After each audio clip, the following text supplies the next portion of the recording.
BC రిజర్వేషన్ల బిల్లుకు సంబంధించినటువంటి అంశంలో చట్టానికి సంబంధించినటువంటి అంశంలో మాట్లాడే అవకాశం కల్పించినందుకు తమరికి ధన్యవాదాలు తెలియజేస్తా ఉన్నా అధ్యక్ష. అయితే ఈ రిజర్వేషన్లు పెంపు పైన గత కొన్ని రోజుల నుంచి ఇటు రాష్ట్రంలో రాష్ట్ర ప్రభుత్వంలో ప్రజల్లో కూడా ఒక భారీ స్థాయిలో చర్చ జరిగింది. కొన్నిసార్లు సర్వే సరిగా లేదనే చర్చ విస్తృతంగా సాగితే కొన్నిసార్లు బిల్లు పెట్టబోతున్నాం అనేటువంటి చర్చ ఇట్లా పలు దఫాలుగా జరుపుకుంటూ వచ్చింది. అధ్యక్ష, నిజంగా ఈ రిజర్వేషన్లు వీటి అంశాన్ని చూస్తే ఇది ద కాన్స్టిట్యూషన్ ఆఫ్ ఇండియా అధ్యక్ష. ఇది రాహుల్ గాంధీ గారు అంటే ఈ బుక్లను ఎక్కువ ప్రమోట్ చేసిండు, అందుకే ఇది ఇప్పుడు ఫేమస్ అయిపోయింది.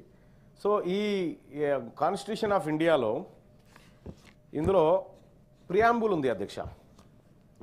మా పొలిటికల్ సైన్స్ ప్రొఫెసర్ గారు కూడా ఇక్కడే ఉన్నారు కాబట్టి మా గురువు గారు చదువు కూడా చెప్పిండు మాకు, ఇదే పొలిటికల్ సైన్సే కాబట్టి. సార్ ఇందులో ప్రియాంబుల్ అని ఉంది సార్. ఈ ప్రియాంబుల్లో సామ్యవాద అనేటువంటి ఒక పదం ఉంది సార్.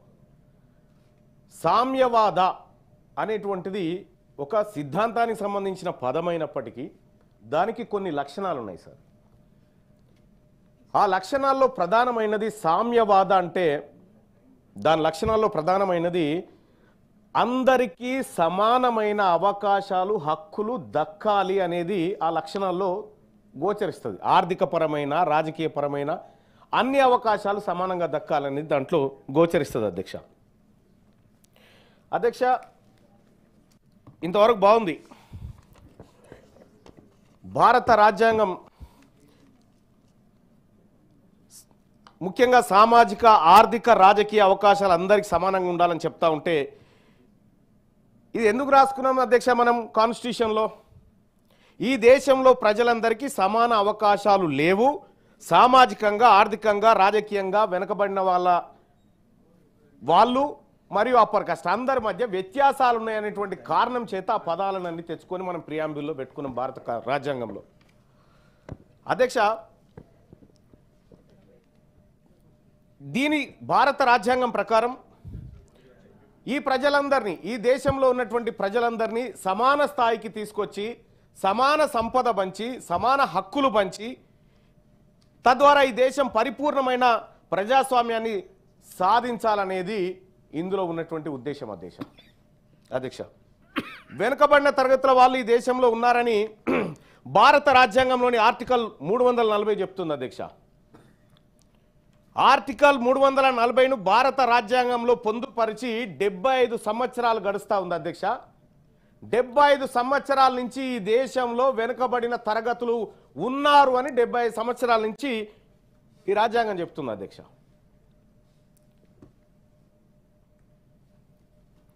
అంటే ఇంకా ఈ దేశంలో ప్రజలందరూ ఒకేలాగా లేరు, అసమానత్వంతో ఉన్నారనేటువంటి మాట ఆర్టికల్ 340 ద్వారా మనకు అర్థమవుతుంది అధ్యక్ష.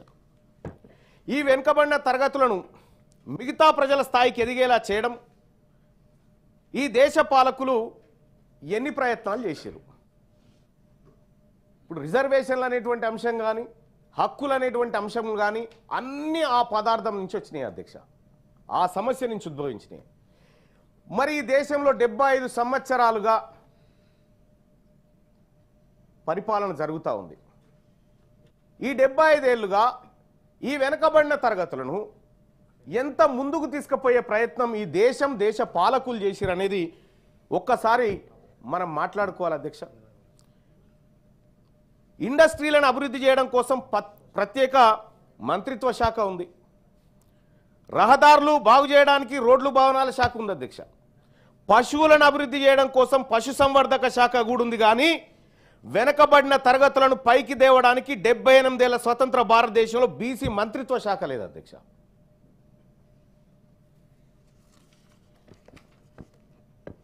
మా బీసీల బతుకులు ఎలా ఉన్నాయంటే కనీసం వీళ్ళు ఎక్కడైనా బాధపై చెప్పుకోవడానికి 2 పూటలు తిన్నామా, కడుపు నిండిందా, పస్తులున్నారా, ఆకలా దప్పికనా చెప్పుకోవడానికి ఒక మంత్రి లేడు అధ్యక్ష.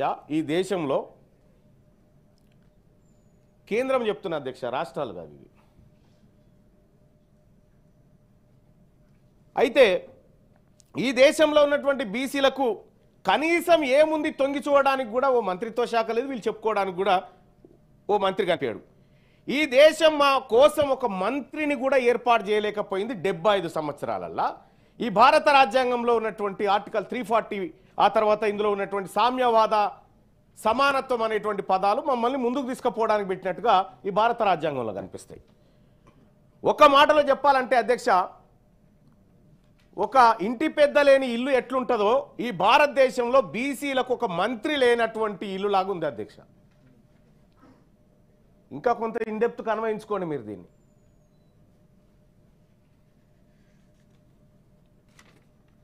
దేశంలో 60% ఉన్న బీసీల వద్ద ఓట్లు ఉన్నాయి కాబట్టి మీకు మరి మా ఇంటి పెద్ద ఏడంటే ఇప్పుడు లేడు కానీ తాత్కాలికంగా గాడికి పోవని మైనారిటీ శాఖ కింద నెట్టేసారు సార్. మైనారిటీ శాఖ మంత్రి ఇప్పుడు బీసీ సంక్షేమాన్ని చూస్తాడు. ఈ భారతదేశంలో మెజారిటీ ప్రజలైనటువంటి సంక్షేమాన్ని మైనారిటీ శాఖ మంత్రిత్వ శాఖ కిందకి తీసుకొచ్చారు సార్. అది ఎప్పుడు మళ్ళా అది తెచ్చింది 2006లో ఏమో తెచ్చిరు, అప్పుడు అంతకంటే ముందు లేదు. ఇక ఈ దేశంలో ఓబీసీలకు ఎక్కడ న్యాయం జరుగుతుందో అని మైనారిటీ శాఖ మంత్రిని మెజారిటీ బీసీల మంత్రిగా చూపించారు అధ్యక్ష. న్యాయం జరగగల పొరపాటున మైనారిటీల సంక్షేమానికి ఒక మంత్రిత్వ శాఖ ఉన్నట్టే మెజారిటీ ఓబీసీలకు ఎందుకు లేదని నేను అడుగుతా ఉన్నా అధ్యక్ష.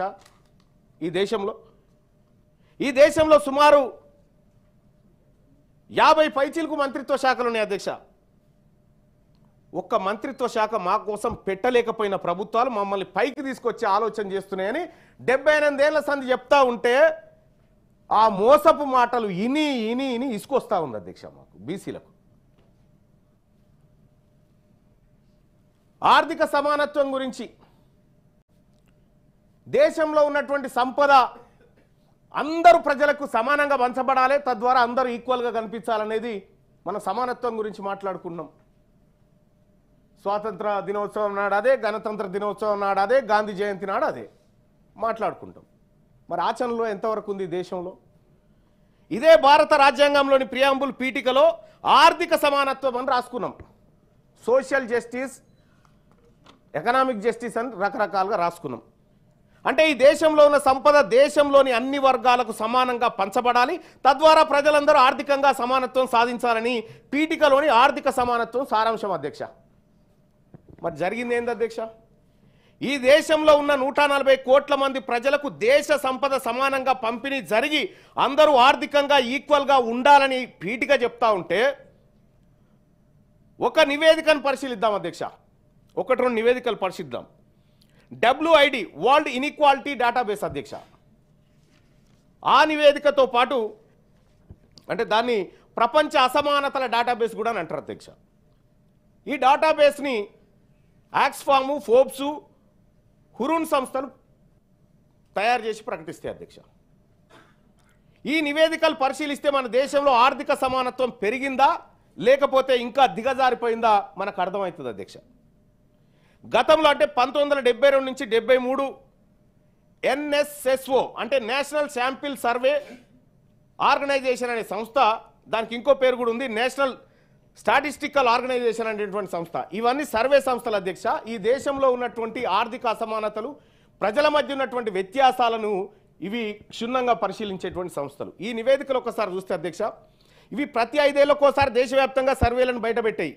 కానీ 2011లో ఒక సర్వే ఆగిపోయింది. తర్వాత CMI centre for monitoring Indian economic మరియు consumer pyramid household survey అని నిర్వహించారు అధ్యక్ష. ఈ అన్ని సర్వే రిపోర్ట్లను పరిశీలిస్తే ఈ దేశంలో పేదవారి జాతకాలు, పెద్దవారి జాతకాలు మొత్తం బయటకు వస్తాయి అధ్యక్ష. ఈ సర్వేలో ఆర్థిక సమానత్వం అనేటువంటి అంశాలు ముఖ్యంగా 1990 తర్వాత నుండి 2024 వరకు ధనవంతుల సంపద భారీగా పెరిగినట్టుగా ఈ సర్వే నివేదికలు చెప్తా ఉన్నాయి అధ్యక్ష. ముఖ్యంగా 2022-23లో 1% ఉన్నటువంటి సంపన్న వర్గాల దగ్గర 40% సంపద పోగుబడ్డది అధ్యక్ష. ఈ దేశంలో 1% ఉన్నటువంటి సంపన్న వర్గాల దగ్గర 40% సంపద పోగుబడ్డది. Income and wealth inequality in India నివేదికలు చెప్తున్నటువంటి లెక్క అధ్యక్ష. ఇది పేదవాళ్ళు మరింత పేదలుగా, సంపన్నులు మరింత సంపన్నులుగా మారిపోయారు అధ్యక్ష. ఈ 70 ఏళ్ల పరంపరలో మమ్మల్ని పైకి తీసుకురావడానికి ప్రభుత్వాలు చేసిన ప్రయత్నంలో మేము జారిపోయి వాళ్ళు పైకి వచ్చారు అధ్యక్ష. అంటే భారత రాజ్యాంగం చెప్తున్న ఆర్థిక సమానత్వం వచ్చుడు మాట దేవుడెరుగు, ఇంకా పేదలు కడు పేదలుగా మారిపోయారు అధ్యక్ష. ఈ దేశంలో 78 ఏళ్లుగా ఈ దేశ పాలకులు సాధించింది ఏంటంటే సంపన్నుల సంపద పెంచి పేదలను నిరుపేదలుగా తయారు చేయడంలో సక్సెస్ అయ్యారు అధ్యక్ష. బీసీలలో ఉన్నత విద్యను అభ్యసిస్తున్న పరిశోధన విద్యార్థుల విషయం చూద్దాం అధ్యక్ష. వీళ్ళు మమ్మల్ని పైకి తేవడానికి ఎన్ని ప్రయత్నాలు చేశారు అనుకున్నాం అధ్యక్ష దేశవ్యాప్తంగా. ఒకసారి ఇదే దేశంలో మమ్మల్ని ఈ బీసీల చదువుల కోసం, బీసీలను పైకి తీసుకురావడం కోసం భారతదేశంలో జరిగినటువంటి ప్రయత్నాన్ని ఒక్కసారి చూస్తే అధ్యక్ష,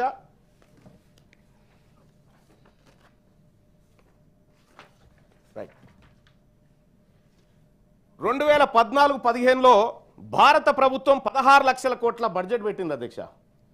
మా బీసీ పిల్లల చదువుల కోసం, అందులో కూడా ఒక్క చదువు కాదు, మళ్ళా pre matric scholarships, top class school education support, college education, IIT IIM support, construction of hotels, hostels of boys and girls, scholarship for higher education, overseas studies, national fellowship, venture capital fund, PM Dakshin for backward classes, national backward classes finance and development corporation, ఇట్లా వివిధ మార్గాల ద్వారా బీసీలకు 2014-15 ఆర్థిక సంవత్సరంలో భారత ప్రభుత్వం 16,63,000 కోట్ల రూపాయల బడ్జెట్ పెడితే ఈ దేశంలో 60% ఉన్న బీసీ పిల్లల కోసం ఆ 16 లక్షలకి 54 కోట్లు పెట్టింది అధ్యక్ష.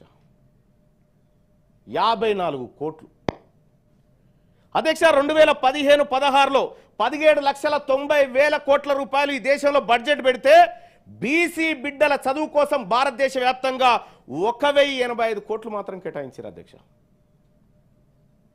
ఇట్లా చెప్పుకుంటే పోతే అధ్యక్ష 2016-17లో 1,212 కోట్లు, 19 లక్షల బడ్జెట్, 19 లక్షల కోట్ల బడ్జెట్లో 17-18లో 21 లక్షల కోట్ల బడ్జెట్ పెడితే 1,233 కోట్ల అధ్యక్ష. ఇట్లా 2023-24 46.15 లక్షల కోట్ల బడ్జెట్ను కేంద్రం ప్రవేశపెడితే ఈ దేశంలో ఉన్నటువంటి మెజారిటీ బీసీలు వాళ్ళ భవిష్యత్తు, వాళ్ళని పైకి తీసుకురావడానికి 2,287 కోట్లు పెట్టారు అధ్యక్ష.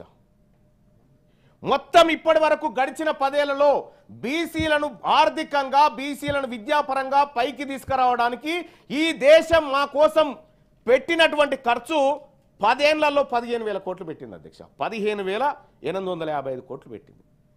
మమ్మల్ని పైకి తీసుకొచ్చే కార్యక్రమాలు ఎంత గొప్పగా ఉన్నాయో ఈ దేశంలో చూడండి అధ్యక్ష. పోనీ మరి ఏం జరిగింది అధ్యక్ష? ఇది అయిపోయింది. ఓబీసీలకు చదువుకోవడానికి పెట్టింది గిది అధ్యక్ష. ఒక విషయం, చాలా బాధాకరమైనటువంటి విషయం అధ్యక్ష. మా కోసమే, బీసీల పిల్లల కోసమే 15,855 కోట్లు 10 ఏళ్లలో ఖర్చు పెడితే 2019లో ఈ భారతదేశం అగ్రవర్ణాలు ఎవరైతే లోన్లు తీసుకురో అధ్యక్ష వివిధ బ్యాంకుల దగ్గర, వాళ్ళ లోన్లు 3.5 లక్షల కోట్లు మాఫీ చేశారు అధ్యక్ష. వాళ్ళు పేదవాళ్ళని, వాళ్ళు కట్టలేరని, వాళ్ళు బ్యాంకులకు చెల్లించలేరని ఇవాళ ప్రెస్లో వచ్చింది 16 లక్షలు. ఎస్, ఇంకా పెద్దదే. నేను ఒక్క ఇయర్ లెక్క చెప్తున్నా.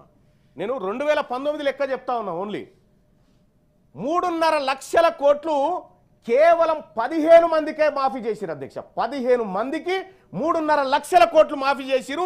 ఈ దేశంలో ఉన్నటువంటి 60% బీసీ జనాభా చదువుకోవడానికి ఈ దేశం 15,855 కోట్ల బిచ్చం వేసింది అధ్యక్ష. మమ్మల్ని పైకి తేవడానికి ఈ దేశంలో జరుగుతున్నటువంటి లెక్కలు అధ్యక్ష.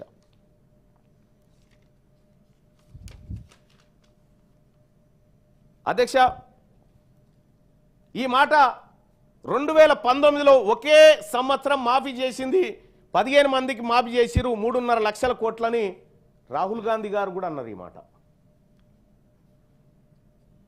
లక్షల మంది బీసీలకు స్కాలర్షిప్లు ఈమంటే 15,000 కోట్లు ఇస్తారు. 15 మందికి అంబానీలకు అదానీలకు 3.5 లక్షల కోట్లు ఈ పేదవాళ్ళు కట్టినటువంటి పన్నుల పైసలు తీసి వాళ్ళ అప్పులు కట్టి మాఫీ చేశారు. 100%. ఒక్కరని కాదు, ఇందులో తిలాపాపం తలా పిడికెడు అన్నట్టుగా అందరిది ఉంది. అధ్యక్ష, దీన్ని బట్టి ఏమర్థమవుతా ఉంది? బీసీల పరిశోధనకి ఇచ్చినటువంటి డబ్బులు బీసీ పిల్లలు పరిశోధన చేయడానికి 165 కోట్లు ఇచ్చారు అధ్యక్ష. వీళ్ళు 165 కోట్లే. ఈ దేశంలోని సంపదతో అగ్రవర్ణాల అప్పులు మాఫీ చేసిరు తప్ప బీసీల బతుకులు మార్చమని ఈ లెక్కలు చెప్తున్నాయి అధ్యక్ష. వీళ్ళు మమ్మల్ని పైకి తీసుకొస్తామని చెప్తా ఉన్నారు అధ్యక్ష. ఆర్థికంగా మిమ్మల్ని పైకి తీసుకొస్తాం, మీకు సమానత్వం చేస్తామని చెప్తా ఉన్నారు. మరి రాజ్యాంగంలో ఏం రాసింది అధ్యక్ష? భారత రాజ్యాంగంలో సమానత్వం. మిమ్మల్ని ఈ దేశంలో ఉన్నటువంటి సంపదంతా సమానంగా అన్ని తలలకు సమానంగా పంచుకొని హక్కులు కూడా పంచుకొని సమాజం ఉందామని భారత రాజ్యాంగం 78 ఏళ్ల నుంచి చెప్తుంది ఈ రాజ్యాంగం మాకు.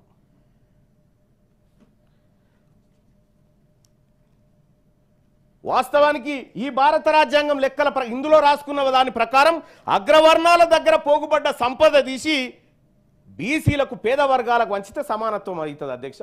ఈ బీసీలు కట్టిన పేద వర్గాలు కట్టిన పన్నులు తీసుకుపోయి వాళ్ళ అప్పులు మాఫీ చేస్తే సమానత్వం అవుతుందా? ఈ దేశంలో పేదవాడంటే అనిల్ అంబానీ వాళ్ళ అన్న ఆ నీరవ్ మోడీ, లలిత్ మోడీ, వీళ్ళు పేదవాళ్ళు ఈ దేశంలో. కనిపిస్తుంది ఇదే లెక్కల ప్రకారం. పూటగతి లేని మా సాకలి మంగలి బిడ్డలా, లేకపోతే వాళ్ళ పేదవాళ్ళు? ఈ దేశం చెప్పాలి సమాధానం.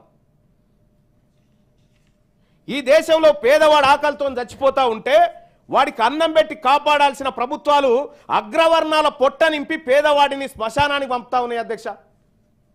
ప్రపంచ ఆకలి సూచికలో 127 దేశాల లెక్క తీస్తే 2024లో మన దేశం 105వ స్థానంలో ఉందంటే సిగ్గుతోని తలదించుకోవాలి అధ్యక్ష. ఈ దేశంలో ఉన్నటువంటి పరిపాలకులం అందరం. ప్రతి సంవత్సరం 25 లక్షల మంది భారతీయులు ఆకలితో చచ్చిపోతా ఉన్నారు ఈ దేశంలో, ఓన్లీ ఆకలితోటి. ఇది నేను చెప్తుంది కాదు, హ్యూమన్ రైట్స్ ఫౌండేషన్ లెక్కల ప్రకారం చెప్తున్నటువంటి మాట అధ్యక్ష. ప్రతిరోజు 4500 మంది చిన్న పిల్లలు ఆకలి మరియు పోషకాహార లోపాలతో చచ్చిపోతా ఉన్నారు అధ్యక్ష. మన దేశంలో చనిపోతున్నారు. ఇది జాతీయ ఆరోగ్య సర్వే చెప్తున్నటువంటి లెక్క అధ్యక్ష. ఏం చెప్తున్నాయి అధ్యక్ష ఈ దేశంలో నివేదికలు? ఈ దేశంలో జరిగినటువంటి మా సోదరిమణి కవిత గారు కాక కలేకర్ కమిషన్ దగ్గర నుంచి మండల్ కమిషన్ దగ్గర ఎన్నెన్ని ప్రయత్నాలు జరిగినాయని చెప్పింది. నేను ఆడి జోలికి పోదలుచుకోలే. ఈ నివేదికలు ఏం చెప్తున్నాయో నేను ఒక్కసారి ఏకరు పెట్టదలుచుకున్నా. ప్రపంచంలో 821 మిలియన్ల మంది పోషకాహార లోపంతో బాధపడితే అందులో 195.9% 9 మిలియన్లు ఓన్లీ మన దేశంలోనే ఉన్నారు అధ్యక్ష. 2018 ఆహార మరియు వ్యవసాయ నివేదిక చెప్తున్నటువంటి లెక్క ఇది. దేశంలో 14.8% మంది పోషకాహార లోపంతో బాధపడుతున్నారు అధ్యక్ష. ఇది ప్రపంచం మొత్తం కంటే మరియు ఆసియా సగటు కంటే ఎక్కువ. మనం పేద వర్గాలను అభివృద్ధి చెందిస్తున్న తీరు ఒక్కసారి చూడాలి అధ్యక్ష. 116 దేశాల గ్లోబల్ హంగర్ ఇండెక్స్ 2021 ప్రకారం మన దేశం 94 నుండి 101 స్థానానికి దిగజారిపోయింది అధ్యక్ష.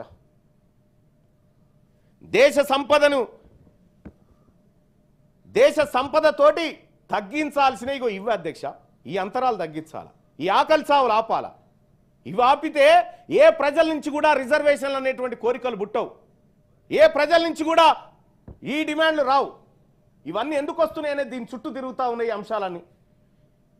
మరి బడా పారిశ్రామికవేత్తలు 3.5 లక్షల కోట్లు మాఫీ చేయడం అంటే దేనికి సంకేతం? పేదోని కడుపు మార్చి ఈ దేశంలో తిండి గతి లేక 25 లక్షల మంది ప్రతి ఏడాది చచ్చిపోతూ ఉంటే 3.5 లక్షల కోట్లు వాళ్ళ అప్పులు మాఫీ చేసి 16 లక్షల కోట్లు అంటారు. ఇప్పుడే చెప్తా ఉన్నారు 16 లక్షల కోట్లు మాఫీ చేస్తూ ఉంటే ఈ దేశంలో సంపద ఎవరి కోసం పనిచేస్తూ ఉంది? ఎవరిని పైకి తీసుకురావడానికి, ఎవరిని కాపాడడానికి పనిచేస్తూ ఉంది అధ్యక్ష? రాజ్యాంగ పీఠికలోని ఆర్థిక సమానత్వానికి ఏమైనా అర్థంగా అనిపిస్తూ ఉందా అధ్యక్ష ఇప్పుడు పరిపాలన? ఒకసారి భారత రాజకీయాలు తీసుకుందాం అధ్యక్ష. ఆర్థిక సమానత్వం అయిపోయింది, మంత్రిత్వ శాఖ లేదు, ఒక్కసారి భారత రాజకీయాలను చూద్దాం. 1952 కాదు, ఇప్పటి పరిస్థితి ఒక్కసారి చూద్దాం. ఈ దేశంలో అగ్రవర్ణాల జనాభా 15 నుంచి 16% మధ్య ఉంటుంది. ది ఎకనామిక్ టైమ్స్ ఆధారంగా చెప్తున్నటువంటి రిపోర్ట్ అధ్యక్ష. ఇది ఓబీసీ పాపులేషన్ 52% ఉందని మండల్ కమిషన్ నివేదిక చెప్పింది అధ్యక్ష ఆ రోజుల్లో. ఇక్కడ 16%, 15 నుంచి 16% అగ్రవర్ణాలు, 52% ఓబీసీలు ఉన్నారని చెప్పి నివేదికలు చెప్తున్నాయి. 17వ లోక్సభ వివరాలు ఒకసారి చూద్దాం అధ్యక్ష. 17వ లోక్సభ వివరాలను ఒకసారి చూస్తే అధ్యక్ష, 16% ఉన్న అగ్రవర్ణాల నుండి 232 మంది ఎంపీలు లోక్సభ సీట్లలో కూర్చున్నారు. 543లో అగ్రవర్ణాలు 232 మంది ఆ సీట్లలో కూర్చున్నారు అధ్యక్ష. అంటే 15% ఉన్నవారు 42% సీట్లను ఆక్యుపై చేసేసారు. 52% ఉన్న బీసీలకు దక్కింది కేవలం 22% సీట్లు మాత్రమే అధ్యక్ష. 282 సీట్లు బీసీలకు దక్కాలి వాస్తవానికి లెక్కల ప్రకారం, కానీ 120 సీట్లు దక్కినాయి అధ్యక్ష. బీసీలకు దక్కాల్సిన 162 సీట్లు ఎవరికి దక్కినాయి, ఎవరి దగ్గర ఉన్నాయి ఇప్పుడు అవి? ఇది స్వాతంత్రం వచ్చిన 78 ఏళ్ల తర్వాత తేలిన లెక్క అధ్యక్ష. ఒక్కసారి 52 నుంచి చూద్దాం అధ్యక్ష ఏం జరిగిందో. ఈ లెక్క తెలవాలి ఈ దేశానికి, ఈ సభకు, ఈ ప్రజలకు తెలవాలి. ఈ దేశ పార్లమెంట్ లోక్సభ వివరాలు ఒకసారి చూస్తే 1952లో మొత్తం లోక్సభ స్థానాలు 489 ఉంటే అందులో కేవలం బీసీలు 15 మంది, 3.06% మంది బీసీలు. 1957లో 489 మొత్తం లోక్సభ స్థానాలు ఉంటే కేవలం 18 మంది బీసీలు, దాంట్లో 3.68% మంది. 1962లో 494 స్థానాలుంటే 24 మంది బీసీలు అందులో. 1967లో 520 మంది ఎంపీలుంటే 34 మంది బీసీ ఎంపీలు అందులో. 1971లో 518 మంది ఉంటే 45 మంది బీసీలు అందులో. 1979లో 51 మంది, 80లో 56, 84లో 58, 89లో 65, 91లో 75, 96లో 83, 98లో 86 ఇట్లా అధ్యక్ష. బీసీలు పార్లమెంట్లో 543 సీట్లు ఉన్నటువంటి పార్లమెంట్లో 100 సీట్లను కైవసం చేసుకోవడానికి 78 సంవత్సరాలు పట్టింది సార్. 78 సంవత్సరాలు పట్టింది. మెజారిటీ ప్రజలు తమ వాటాను కేవలం 22% వాటా, ఈ వాటాను పొందడానికి 78 సంవత్సరాలు పట్టింది సార్. అంతేగా సార్.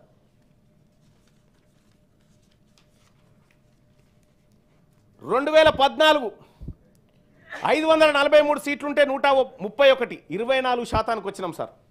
2019లో 22%, 2024లో 25% వచ్చినాం. మొత్తం పార్లమెంట్ చరిత్రలో బీసీలకు దక్కిన సీట్ల శాతం సార్ అన్నిటిని కలిపి సీట్లు చూసుకుంటే కేవలం 60% ఉన్న బీసీలకు 13.74% ఎంపీ సీట్లు దక్కినాయి సార్ ఇదివరకు దాకా. ఇది రాజకీయంగా బీసీలను ఈ పార్టీలు, ఈ దేశ ప్రభుత్వాలు పైకి తీసుకొస్తున్న విధానం సార్. సార్ దేశంలో 52% ఉన్నారని చెప్పి మండల్ కమిషన్ చెప్తున్నటువంటి మాట ప్రకారం 13% సార్ దక్కాల్సింది. ఎంత దక్కాలి, ఎంత దక్కింది రిజర్వేషన్? 1952 నుంచి నిన్న మొన్నటి వరకు 9529 మంది ఎంపీలు అయ్యారు సార్. 1952 నుంచి ప్రెసిడెంట్ ఇయాల్టి వరకు 9529 మంది ఎంపీలు అయితే అందులో కేవలం 1310 మంది బీసీలు సార్. కేవలం 1310 మంది. వాస్తవానికి బీసీలకు దక్కాల్సిన వాటా 4955 ఎంపీ సీట్లు దక్కాల్సిండే సార్, కానీ దక్కింది 1300. అధ్యక్ష, మరి బీసీలకు దక్కాల్సిన ఇంకా రిమైనింగ్ ఏదైతే 1310 దక్కినాయి, 4955 దక్కాల్సిండే. ఈ 3645 ఎంపీ సీట్లు ఎవరు ఎత్తుకపోయారు అధ్యక్ష? ఎవరి దగ్గర ఉన్నాయి అవి? బీసీలకు రిజర్వేషన్ ఎక్కడి నుంచి రావాలి, బీసీలకు హక్కులు ఎక్కడి నుంచి రావాలనేటువంటిది కూడా మనం తెలుసుకోవాలి అధ్యక్ష. చరిత్రలోకి ఒక్కసారి పోయి రాష్ట్రం విషయానికి వద్దాం అధ్యక్ష. తెలంగాణలో జనాభా వివరాలు ప్రభుత్వం ఓ లెక్క చెప్పింది. మొత్తం జనాభా 3,70,00,000 అని చెప్తా ఉంది. అది తప్పు అనే విషయం ప్రపంచమంతా ఎరక. ఇందులో ఈ లెక్కనే తీసుకుందాం అధ్యక్ష. ఇందులో ఎస్సీలు 17.43, ఎస్టీలు 10.45, బీసీలు 56.33, ఓసీలు 15.79. అసెంబ్లీలో ఎమ్మెల్యేల వివరాలు ఒక్కసారి చూద్దాం అధ్యక్ష. ఈ లెక్కల ప్రకారమే మన రాష్ట్ర అసెంబ్లీకి 1952 నుంచి మొన్నటి వరకు 2023 ఎన్నికల వరకు మొత్తం 1733 మంది ఎమ్మెల్యేలు పోయారు అధ్యక్షాలకు.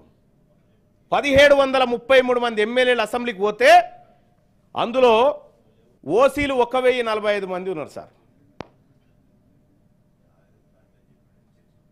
ఓసీలు 1045 మంది, ఎస్సీలు 293 మంది, ఎస్టీలు 116 మంది, బీసీల అధ్యక్ష 279 మంది.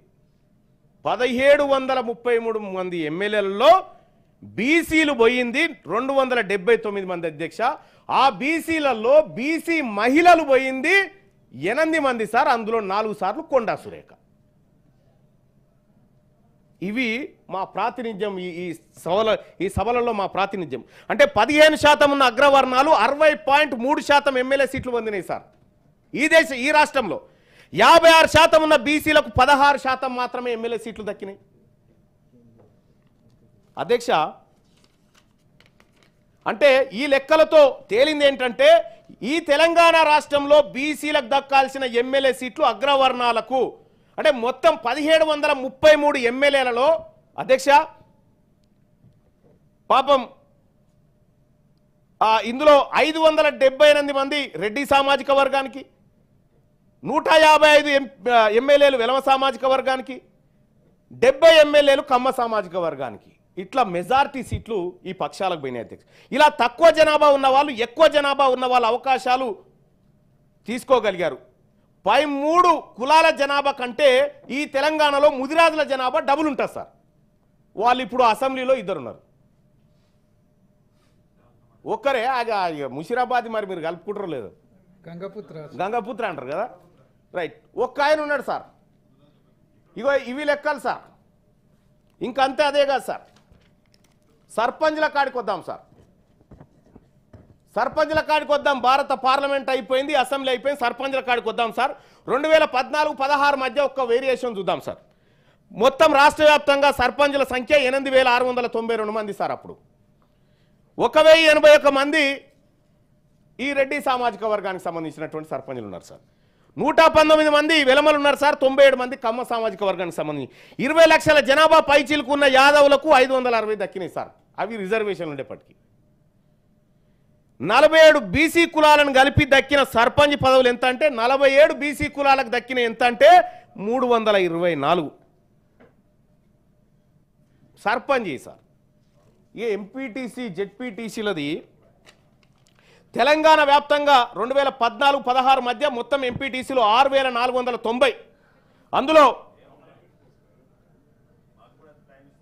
సార్ ఇగో ఇది ఇగో మీ బిల్లు వచ్చినప్పుడు తీసుకోండి బాయ్ సార్. మాట్లాడకండి దయచేసి. It is not your subject.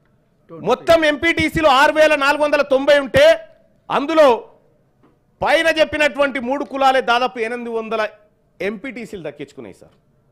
ఆ తర్వాత విశ్వ బ్రాహ్మణులైన మా బీసీలకు అందులో 5 కులాలు ఉంటే వాళ్ళకి దక్కిన ఎంపీటీసీలు ఈ రాష్ట్రంలో 37 దక్కినాయి సార్. ఇవి రాజకీయ అవకాశాలు. ఇవాళ మనం బిల్లులు పెట్టుకుంటా ఉన్నాం.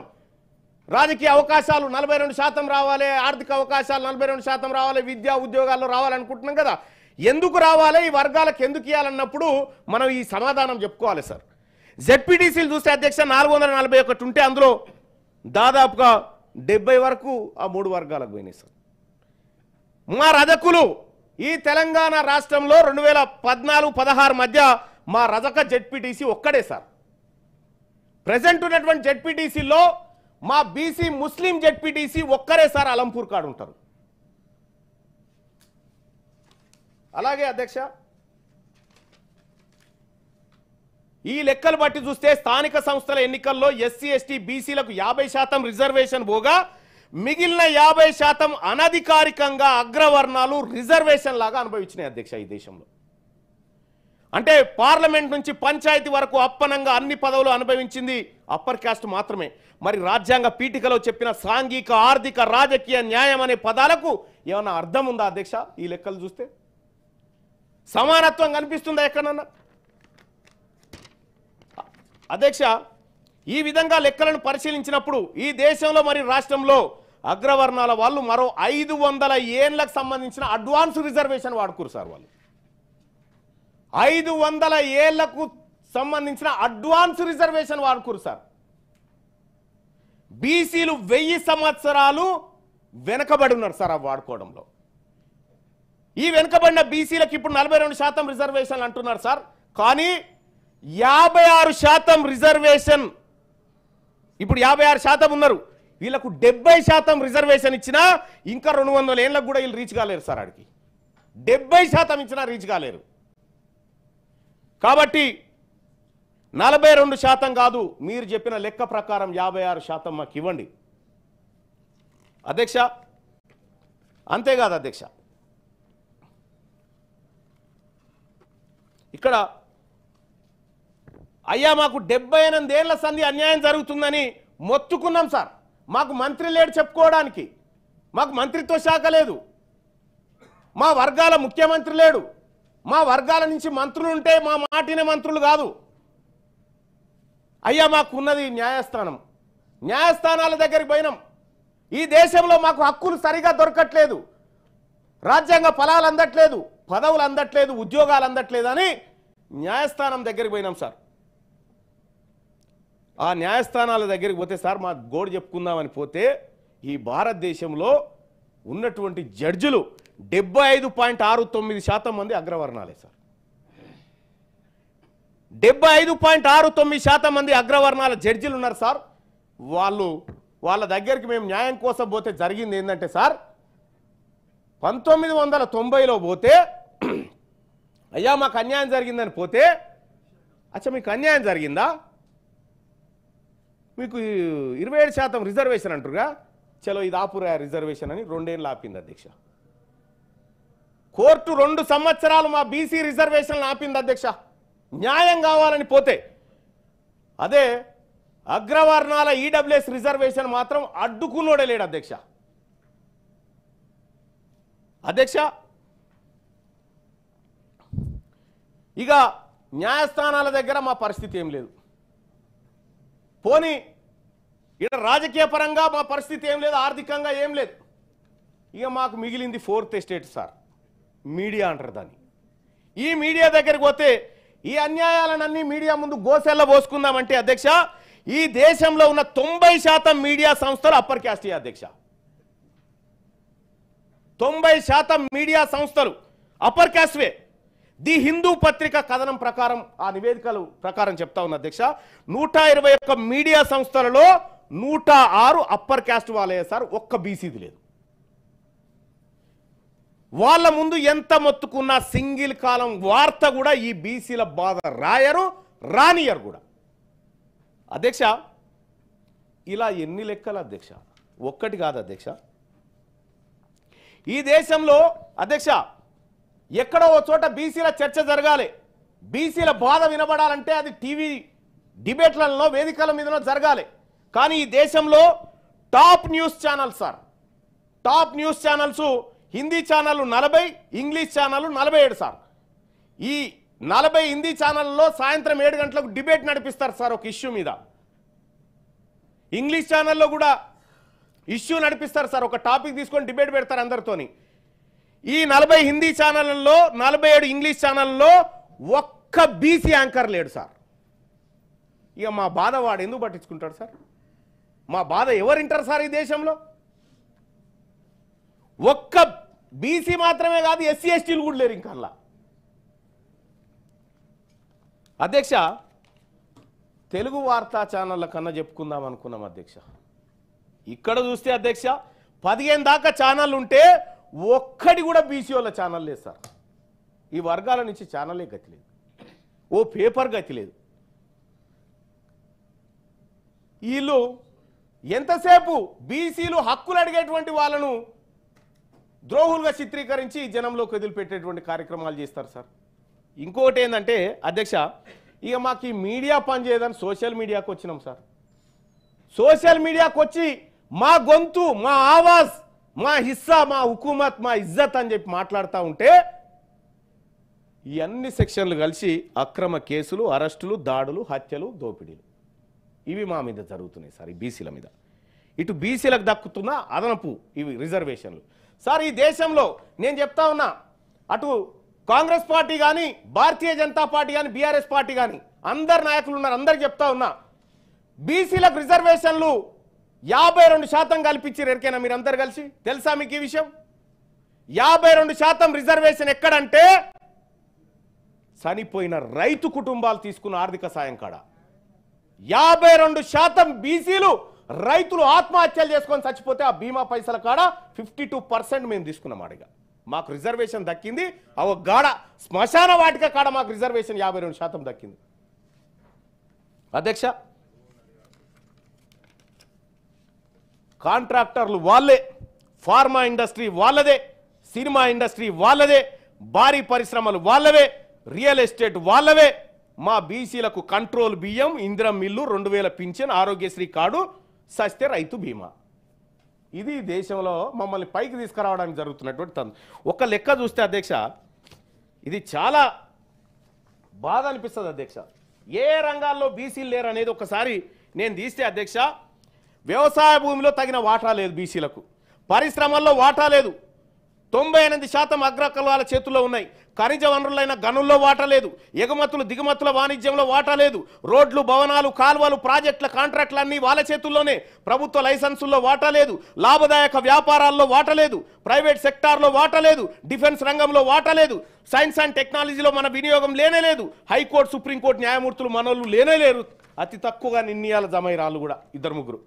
ఔషధ తయారీలో వాటా లేదు, టెలిఫోన్ సెల్ఫోన్ నెట్వర్క్లో వాటా లేదు, టెలివిజన్ ఛానల్స్లో లేదు, కెమికల్ ప్లాంట్లలో లేదు, విద్యుత్ రంగంలో లేదు, స్పెషల్ ఎకనామిక్ జోన్లో లేదు, సిమెంట్ రంగంలో లేదు, సినిమా రంగంలో లేదు, నిర్మాతలు, హీరోలు అన్ని వాళ్ళే, ప్రైవేట్ స్కూళ్ళు, కాలేజీల్లో వాటా లేదు, ప్రైవేట్ ఇంజనీరింగ్ కళాశాలలో వాటా లేదు, ప్రైవేట్ మెడికల్ కళాశాలలో వాటా లేదు, వస్త్ర పరిశ్రమలో లేదు, కేబుల్ నెట్వర్క్లు లేదు, హోటలు, రెస్టారెంట్స్, పబ్స్ ఏడ కూడా వాటా లేదు, బ్యాంకింగ్ రంగంలో మొత్తమే లేదు, పత్రికా రంగం పూర్తిగా వారి చేతుల్లోనే ఉంది, ఎలక్ట్రానిక్ మీడియా రంగం పూర్తిగా వాళ్ళ గుప్పిట్లోనే ఉంది, ట్రాన్స్పోర్ట్ రంగంలో మన వాటా లేదు, ప్రైవేట్ విమానయాన రంగంలో లేదు, బ్యాంకుల నుండి అత్యధికంగా లోన్లు పొందేది వాళ్ళే, వేల కోట్ల రూపాయల బ్యాంకుల రుణాలు మాఫీ జరిగేది వారికే. ఇట్లా ఒక్కటి కాదు అధ్యక్ష, 60 డిపార్ట్మెంట్లు ఇట్లా ఉన్నాయి అధ్యక్ష. ఇవి చూస్తూ ఉంటే ఇంకా అంతేకాదు అధ్యక్ష. పోనీ మరి మా వాళ్ళు ఏం చేయాలి? బీసీలు ఏం చేయాలంటే ఐపీఎల్ కాడ టికెట్ను కొనుగోలు చేసే శక్తి రావాలి వాళ్ళకు. సినిమా థియేటర్ల కాడ టికెట్లు కొనుక్కునే షోకు ధర పెంచుకుంటారు కదా, దాన్ని ఏం షో అంటారు? Benefit show. ఆడ పెంచిన టికెట్ కొనుగోలు శక్తి మా బీసీలకు రావాలంటారు అధ్యక్ష. సినిమా రంగం ఒకసారి చూద్దాం అధ్యక్ష. దగ్గుపాటి సురేష్ బాబు, రామారావు, శ్రీధర్ బాబు, గోపీనాథ్, వెంకటరమణ, అనిల్ కుమార్, చౌదరి, నిరంజన్ బాబు, గోపాల్ రెడ్డి, తిరుపతి రెడ్డి, జగదీష్ రెడ్డి, సుధాకర్ రెడ్డి, గోపాల్ రెడ్డి, గోపాలకృష్ణారెడ్డి, గనిరెడ్డి, సునీల్ కుమార్ రెడ్డి, ఉమాపతి రెడ్డి, భాస్కర్ రెడ్డి, చౌదరి, లైలా చౌదరి, వీరే చౌదరి, రవిప్రకాష్, సీతారామరావు, వీళ్ళంతా వీళ్ళు సార్, వీళ్ళు ప్రొడ్యూసర్లు సార్, సినిమా ప్రొడ్యూసర్లు. ఒక్క బీసీ లేడు సార్. ఇంకా సినిమా స్టూడియోలు సార్ తెలంగాణ రాష్ట్రంలో బీసీలకు వచ్చిన బెనిఫిట్స్ చూస్తే, రామోజీ ఫిలిం సిటీ మా సాకలమంగళూరుది అయితే కాదు, రామానాయుడు స్టూడియో కాదు, పద్మాలయ కాదు, రామకృష్ణ కాదు, అన్నపూర్ణ కాదు, శబ్దాలయ కాదు, ఒక్క స్టూడియో మా బీసీలకు లేదు. కార్పొరేట్ హాస్పిటల్ చూద్దాం సార్. బసవతారకం హాస్పిటల్ మాది కాదు, బీసీలకు కాదు. కామినేని మాది కాదు, ఇమేజ్ మాది కాదు, ఎన్ఆర్ఐ మాది కాదు, ఉషా ముల్లపుడి కాదు, కిమ్స్ కాదు, అపోలో కాదు, సిగ్మా కాదు, మహావీర్ కాదు, సన్షైన్ కాదు, యశోద కాదు, కేర్ హాస్పిటల్ కూడా మాది కాదు సార్. ఓన్లీ గాంధీ దవాఖానా, ఉస్మానియా మాయి. అధ్యక్ష, విద్యా సంస్థల అధ్యక్ష, శ్రీ చైతన్య, వికాసు, విజ్ఞాను, గీతము, నలంద, గౌతమ్, భాష్యం, సిద్ధార్థ, నారాయణ, మల్లారెడ్డి. ఏ విద్యా సంస్థ మాది కాదు సార్. మా చేతుల్లో ఒక విద్యా సంస్థ కూడా లేదు. న్యూస్ పేపర్ సార్, ఈనాడు మాది కాదు, ఆంధ్రజ్యోతి, కమ్మ, సాక్షి, రెడ్డి, ఆంధ్రభూమి రెడ్డి, దక్కన్ క్రానికల్ రెడ్డి, నమస్తే తెలంగాణ వెలమ, ఆంధ్రప్రభ వైశ్య, వార్త వైశ్య, ఇట్లా ఇవి ఇక ఛానళ్ళ లెక్క ఛానళ్ళదే. ఇప్పుడే చెప్పిన ఛానళ్ళ లెక్క. అధ్యక్ష మా వాటా చూడరు అధ్యక్ష, మాది ఎవరి దగ్గర పోగుబడ్డది అనేది కేంద్ర ప్రభుత్వ సర్వీసుల్లో అధ్యక్ష. కేంద్ర ప్రభుత్వ సర్వీసులు చూస్తే అధ్యక్ష ఇది ఇంకా విచిత్రమైనటువంటి లెక్క అధ్యక్ష. ఈ దేశంలో మెజారిటీ బీసీలం అధ్యక్ష. ఇగో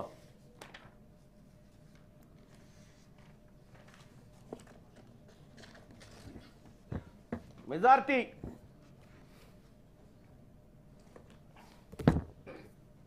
భారత ప్రభుత్వ నివేదికల ప్రకారం చెప్తున్నా అధ్యక్ష. కంక్లూడ్ చేయండి మళ్ళీ. చేస్తున్నా సార్, అయిపోయింది సార్, చేస్తాను సార్. ఎందుకంటే ఇక నాకు మీరు మళ్ళీ అవకాశం ఇచ్చినా నేను మాట్లాడా సార్. ఎందుకంటే 2018 అధ్యక్ష, 2019 జూలై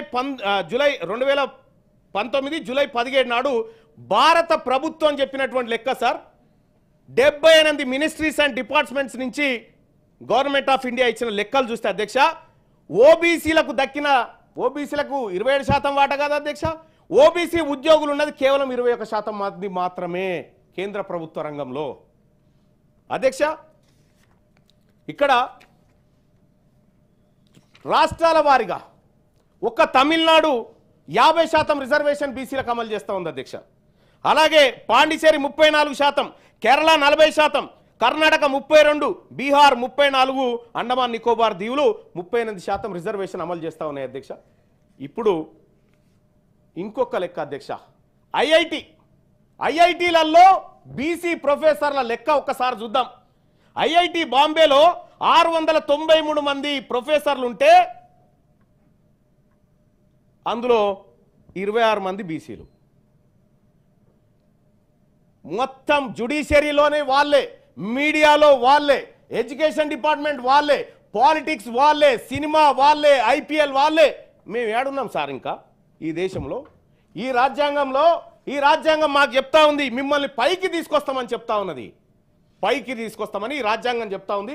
ఈ రాజ్యాంగంలో రాసినటువంటి అంశాలన్నీ చెప్తా ఉన్నాయి అధ్యక్ష. వాస్తవానికి ఈ బిల్లు ద్వారా పోయి 42% రిజర్వేషన్ వస్తుందా అధ్యక్ష? గుండె మీద చేసుకొని చెప్పమని ఇక్కడ ఉన్న వాళ్ళని. ఇది సాధ్యమయ్యేదేనా? ఎంతవరకు సాధ్యమని చెప్పడం ఒకసారి ఆలోచన చేయండి అధ్యక్ష. ఇది ప్రజలను మభ్యపెట్టడానికి కాకపోతే దేనికోసం అధ్యక్ష? ఇది రాజకీయాల కోసం కాదా అధ్యక్ష? నిజంగా బీసీలకు రిజర్వేషన్ దక్కాలంటే అదే భారత రాజ్యాంగంలోని బ్యాక్వర్డ్ క్లాసెస్ ప్లేస్లో బ్యాక్వర్డ్ కాస్ట్ అని పెడితే సాధ్యమవుతుంది. రిజర్వేషన్లు దక్కాలంటే ఈ భారత రాజ్యాంగంలో వెనుకబడిన తరగతులు అనే పదం నుంచి వెనుకబడిన కులాలు అనేటువంటి పదంగా మార్చినప్పుడు సాధ్యమవుతుంది అధ్యక్ష. ఇదంతా ఉట్టిది, కేవలం టైంపాస్ కార్యక్రమం జరుగుతూ ఉంది అధ్యక్ష. ఒక్క మాట చెప్తా అధ్యక్ష, నేను ఇక కంక్లూడ్ చేయదలుచుకున్నా అధ్యక్ష. పెద్దగా మిమ్మల్ని ఇబ్బంది పెట్టను అధ్యక్ష. నాకు కూడా మీ అందరి అభిప్రాయం కూడా తెలుసుకోవాలని ఉంటుంది కదా అధ్యక్ష, దానికోసం అధ్యక్ష. ఇక్కడ అధ్యక్ష తెలంగాణ రాష్ట్ర ఏర్పాటు ఉద్యమంలో బీసీల పాత్ర అత్యంత క్రియాశీలకం అధ్యక్ష. తెలంగాణ జాతిపిత ప్రొఫెసర్ జయశంకర్ తన జీవితం మొత్తం తెలంగాణ రాష్ట్రం కోసం ధారపోసిన మహానుభావుడు. కొండా లక్ష్మణ్ బాపూజీ తన జీవిత చరమాంకంలోనూ ప్రత్యేక రాష్ట్రం కోసం తనలాడిండు. ఆలె నరేంద్ర నుండి మొదలుకొని శ్రీకాంతాచారి, పోలీస్ కిష్టేల వరకు ఇలా అనేక మంది బీసీ బిడ్డల త్యాగాల ఫలితం అధ్యక్ష ఈ తెలంగాణ రాష్ట్రం. ఈ మహానుభావులంతా తెలంగాణ జెండా ఎత్తుకునేందుకు ప్రధాన కారణం తరతరాలుగా తమ వర్గాలకు జరుగుతున్న అన్యాయాన్ని చూసి తట్టుకోలేక కాదా అధ్యక్ష? ఉమ్మడి ఆంధ్రప్రదేశ్ లెక్కలు మీకు అన్ని చెప్పిన అధ్యక్ష. ఏ దాంట్లో ఎంత భాగం దొరికింది, ఏ దాంట్లో ఎంత వాటా దొరికింది మా వర్గాలకు అనేది చెప్పిన అధ్యక్ష. తెలంగాణ గ్రామీణ ముఖ చిత్రం అర్థం చేసుకుంటే అధ్యక్ష ఎంత గొప్పగా ఉంటుంది అధ్యక్ష అంటే, ఏ ఊర్లో చూసినా వందలాది గొర్రెలను తన కనుసైగలతో మలిపే నా గొల్ల కుర్మలు, ఆకాశంతో పోటీ పడుతూ తాటి చెట్లు ఈత చెట్లతో నిత్యం సహజీవనం చేసే నా గౌడన్నలు, ఎంత లోతులో ఉన్న చెరువునైనా అవలీలగా ఈదుతూ నిత్యం చేపల వేటలో ఉండే నా బెస్త ముదిరాజు బిడ్డలు, వ్యవసాయ పనుల్లో కాపులు, ఊరు చివరన ఉండే కొండ కోనల్లో నా ఒడ్డెరలు, కొండలను పిండి చేసే శక్తి ఉన్నోళ్ళు సార్. ఇలా చెప్పుకుంటూ పోతే ఒక్కో కులానిది ఒక్కొక్క ప్రత్యేకత సార్. ఇంత గొప్పగా ఉన్న నా బీసీ కులాలకు కూడు గుడ్డ విద్యా వైద్యం లాంటి కనీస అవసరాలకు నోచుకోలేదు అధ్యక్ష. వారిని విద్యావంతులుగా మేధావులుగా తీర్చిదిద్దడంలో ఈ ప్రభుత్వాలు అట్టర్ ఫ్లాప్ అయిపోయినాయి సార్. 78 సంవత్సరాల నుంచి జనాభాలో సగం మంది అయినటువంటి బీసీలు ఏండ్ల తరబడి అన్యాయానికి గురయ్యారు. ఎంతో మంది బీసీ నాయకులు తమ జీవితాలను త్యాగం చేస్తూ బీసీల హక్కుల కోసం పోరాటం సాగించారు. తెలంగాణ రాష్ట్రంలో కాంగ్రెస్ పార్టీ కామారెడ్డి డిక్లరేషన్ అని హామీ ఇవ్వడం జరిగింది. బీసీలకు స్థానిక సంస్థల్లో 42% వాటా కల్పిస్తామని, ఉద్యోగాల్లో కూడా అమలు చేస్తామని, బడ్జెట్లో 20,000 కోట్లు బీసీల అభివృద్ధి కోసం కేటాయిస్తామని, ఆర్థిక సామాజిక అభివృద్ధి కోసం బీసీల హక్కులను కల్పిస్తామని డిక్లరేషన్ చేసినటువంటి కాంగ్రెస్ ని అధికారంలోకి తీసుకొచ్చింది బీసీ ప్రజలే సార్.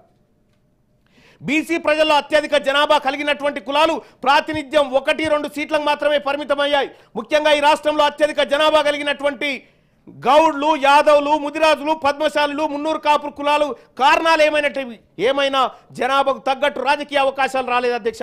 కేవలం వారిని ఓటు బ్యాంక్గా ఉపయోగిస్తూ 1-2 సీట్లు మాత్రమే కేటాయించి మిగిలిన బీసీ కోటాను హైదరాబాద్లో హైదరాబాద్లో ఇస్తారు సార్ వీళ్ళకి సీటు. బీసీలకు ఏడా చార్మినార్, బర్కత్పుర, అదేమంటారు యాకుత్పుర, బర్కత్పుర, నాంపల్లి కాడ బీసీలకు టికెట్లు ఇస్తారు సార్ కాంగ్రెస్ పార్టీలో.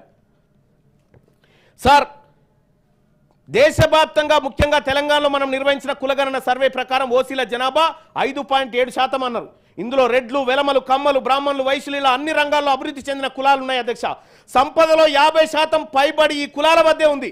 ఇందులో పేదలు కూడా ఉన్నారు అధ్యక్ష. వారి సంఖ్య కూడా చాలా స్వల్పం. 2-3% మంది ఉండొచ్చు. వారికి ఈడబ్ల్యూఎస్ రిజర్వేషన్ వర్తింపజేయాలి అధ్యక్ష.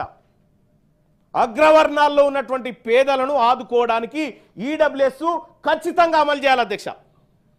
అందుకు మేము మద్దతు ఇస్తాం. కానీ అన్యాయంగా 10% ఇక్కడ అమలు చేస్తున్నారు అధ్యక్ష. దీనివల్ల నష్టపోతున్న వాళ్ళు ఎవరు అధ్యక్ష? బీసీలు కాదా అధ్యక్ష? నాకు మాట అర్థం కాదు అధ్యక్ష. బీసీలకు రిజర్వేషన్ ఇవ్వడం కోసం బీసీల లెక్క ఎంత ఉందో తీయాలి. మరి 10% ఈడబ్ల్యూఎస్ రిజర్వేషన్ ఏ లెక్క తీసిస్తున్నారు అని నేను అడుగుతా ఉన్నా అధ్యక్ష. ఏ లెక్క తీసిస్తా ఉన్నారు?